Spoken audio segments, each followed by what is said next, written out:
আসসালামু আলাইকুম। আরিয়াল কাটিংয়ের পক্ষ থেকে সবাইকে শুভেচ্ছা, অভিনন্দন। আমি মোশাররফ ব্যাপারী। প্রিয় বন্ধুরা, কাছে ও দূরে যে এই মুহূর্তে আমার আরিয়ালকা ইউটিউব চ্যানেল এবং আরিয়ালকা ফেসবুক পেজ থেকে আমার এই ভিডিওটিতে ক্লিক করেছেন, সকলকে অসংখ্য ধন্যবাদ। বন্ধুরা, কেমন আছেন সবাই? আলহামদুলিল্লাহ, আমি আল্লাহর রহমতে ভালো আছি। আশা করি আপনারাও ভালো আছেন। আপনারা 5 তারিখ, 7 তারিখ, 12 তারিখে যে কাগজ, যে সেক্টরে কাগজ জমা করেছেন, আশা করতেছি আপনারা সকলেই রিসিভতা পেতে শুরু করেছেন এবং অনেকেই আমার কাছে রিসিভতার কপি পাঠিয়েছেন, অনেকেই প্রশ্ন করেছেন। এই ছোট্ট ছোট্ট কয়েকটি প্রশ্ন নিয়েই আজকের এই ভিডিওটি তৈরি করতে বসেছি। আশা করি ভিডিওটি অনেক ভালো হতে চলেছে। ভিডিওটি একটি ভালো লাগলে একটি শেয়ার দিবেন, একটি লাইক কমেন্টস করে যাবেন। প্রিয় বন্ধুরা, 5 তারিখ, 7 তারিখ, 12 তারিখে যারাই কাগজ জমা করেছেন, স্পন্সর, ডোমেস্টিক এবং সিজনাল বা ফ্লুসি যেটাই বলেন, রিসিভতার একটা জটিলতা ছিল। সার্ভারের সমস্যা হওয়ার কারণে অনেকেই রিসিভতা পাচ্ছিলেন না। সেই বিষয়টিও যেমন কমেন্টসে জানিয়েছিলেন এবং এখন যারা পাচ্ছেন তারাও বিভিন্ন টুকিটাকি বিষয় জানার জন্য লিখতেছেন, কমেন্টস করতেছেন।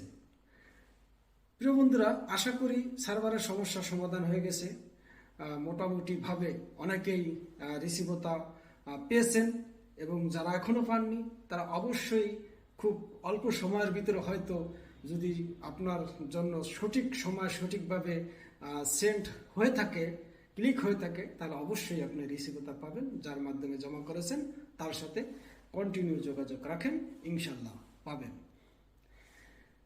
অনেকেই একটি বিষয় আমার কাছে জানতে চেয়েছেন, যে সেটা হচ্ছে যে ভাই, রিসিভতা পেয়েছি, এখন নুরস্তা পাওয়ার কত ধাপ এগিয়ে গেলাম। প্রিয় ভাইরা, যে রিসিভতা আপনি পেলেই যে আপনি নলস্তা পাবেন সেটা কিন্তু না। এই বিষয়ে আমরা অনেক ভিডিও আগেও তৈরি করেছি। তারপরেও অনেক নতুন নতুন অডিয়েন্স যেহেতু আমাদের সাথে যুক্ত হন, তাই অনেকেই এই বিষয়ে অনভিজ্ঞ বা জানেন না, সেজন্যই জানতে চান। তার জন্যই আমরা এত কষ্ট করে, পরিশ্রম করে এই ভিডিও তৈরি করে থাকি। বন্ধুরা, রিসিভতাটা হচ্ছে একটি প্রমাণ শুধু যে আপনার জন্য একটি আবেদন হয়েছে, সেই আবেদনের একটি রিসিপ্ট।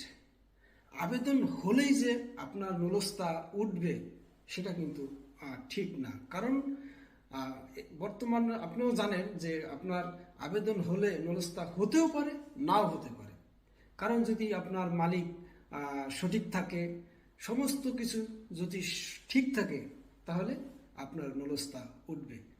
আর যদি আপনার রিসিভতা সব কিছু ঠিক আছে, মালিকের কাগজপত্র ঠিক নেই, তাহলে নুলস্তার ধারে কাছেও আপনি যেতে পারবেন না।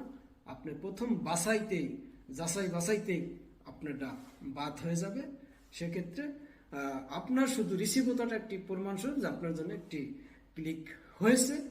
সেক্ষেত্রে যদি নুলস্তা ওঠে, তখন ওটার ভিতরে আপনার পাসপোর্ট নাম্বার, মালিকের নাম, অ্যাড্রেস এবং স্পিড আইডির যে নাম সেটা থাকে।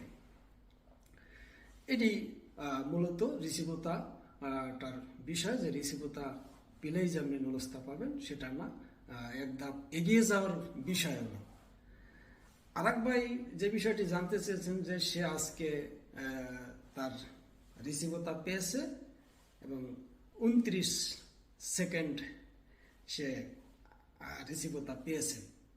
তা সে আমার কাছে জানতে চেয়েছে যে ভাই, 29 সেকেন্ডে তো আমি রিসিভতা পেয়েছি, আমি তো শতভাগ আশা করতে পারি যে আমার নুলস্তা হবেই, বা কত সেকেন্ডের ভিতরে হলে নুলস্তা হয় বা কত সেকেন্ডের বাহিরে গেলে নুলস্তা হয় না, সেই বিষয়টি যদি একটু ধারণা দিতেন। প্রিয় ভাই, যে 29 সেকেন্ড, 5 সেকেন্ড, 1 সেকেন্ডও যদি আপনার ক্লিকটা হয়ে থাকে, সেক্ষেত্রে তাড়াতাড়ি যদি ক্লিক হয় লাভও আছে। যদি আপনার মালিকের সব ঠিক থাকে, তাহলে সাথে সাথেই আপনারটা হয়ে যাবে খুব তাড়াতাড়ি। প্রথম সিরিয়ালেই আপনি নুলস্তার জন্য ডাক পাবেন বা আপনার মালিকের কাছে মেসেজ যাবে। আর যদি আপনার মালিকের কোনো ফার্মে ঠিক নাই, কাগজপত্র ঠিক নাই, শুধু একটি নামের উপরে জমা করে থাকে, যদি আপনার 1 সেকেন্ডেও জমা পড়ে, সেক্ষেত্রে যাচাই বাছাইতে আপনার যে কোনো মালিকের কোনো ঠিকানা নাই, কোনো ফার্ম নাই, কোনো কিছুই নাই, যে কোথায় মেইলটা যাবে, ওই স্পিড আইডিতে কি কারণে মেইল যাবে, সব কিছুই যদি ঠিক না থাকে, সেক্ষেত্রে তাকে তো মেসেজ দেওয়ার কোনো প্রশ্নই আসে না।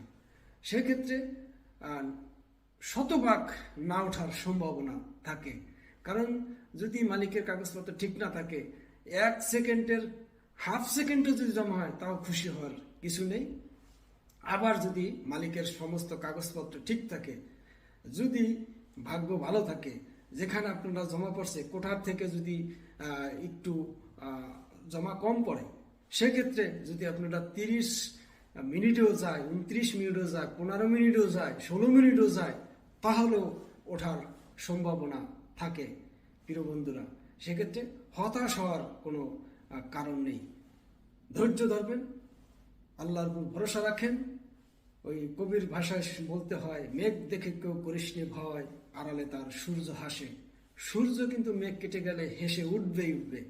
অবশ্যই যদি ইতালিতে আপনার রিজিক থাকে, অবশ্যই অবশ্যই আপনার ইতালিতে আপনি একদিন আসবেন। চেষ্টা থাকতে হবে, ইচ্ছা থাকতে হবে, অদম্য ইচ্ছা থাকতে হবে যে আমি যাবই। আল্লাহর প্রতি ভরসা এবং ইচ্ছা। বন্ধুরা, যদি ভিডিওটি ভালো লাগে, ইউটিউব থেকে যদি দেখে থাকেন, আমার চ্যানেলটা সাবস্ক্রাইব করে একটা লাইক দিয়ে যাবেন। ফেসবুক পেজ থেকে যদি দেখে থাকেন, ভিডিওটা একটা শেয়ার দিবেন, সকলকে দেখার সুযোগ করে দিবেন। আসসালামু আলাইকুম। আজকের মতো এখান থেকে বিদায় নিচ্ছি। আসসালামু আলাইকুম।